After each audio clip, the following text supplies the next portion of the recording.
So I want to say a few more points on the writing of the introduction to our synopsis report, and also invite you, encourage you, urge you to look at the student example. And so if you look down here, I've got the instructions for the project right here.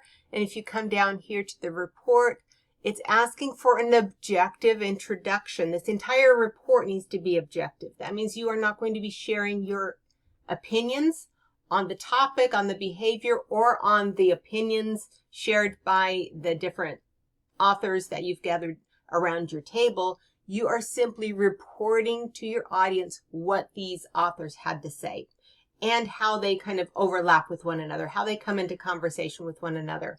And so the introduction for this is going to be about 300 words, about a page, needs to do a few things.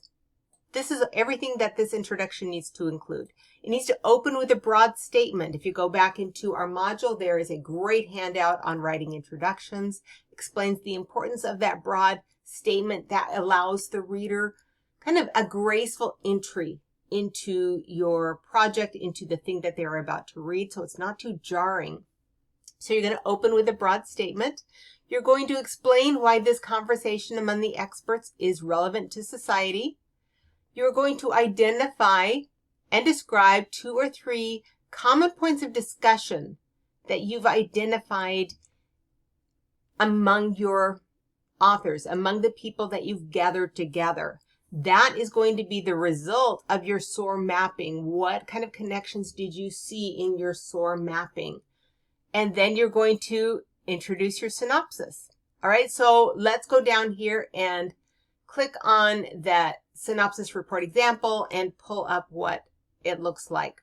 And so here's the formatting. The introduction is double spaced. You get down into the synopsis sheets, they are going to be single spaced. But let's look at this introduction.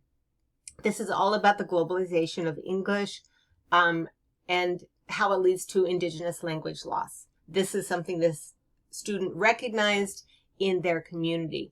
And so it opens with a nice broad statement on how civilizations around the world become increasingly interdependent and interlocked. Communication is going to be across those physical and cultural boundaries is essential. Okay, so it opens with this broad comment on communication, civilizations, and language.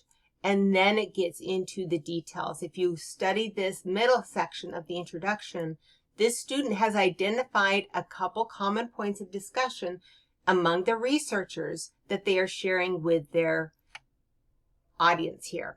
So a nice topic sentence, and it comes into some of these common points. So the first one, right here, first common points. Some scholars, such as Henry Hitchings and Gershon Sindano, suggest that this standard of English has increased efficiency and global cooperation with very few negative consequences. Okay, so they talk about that common point.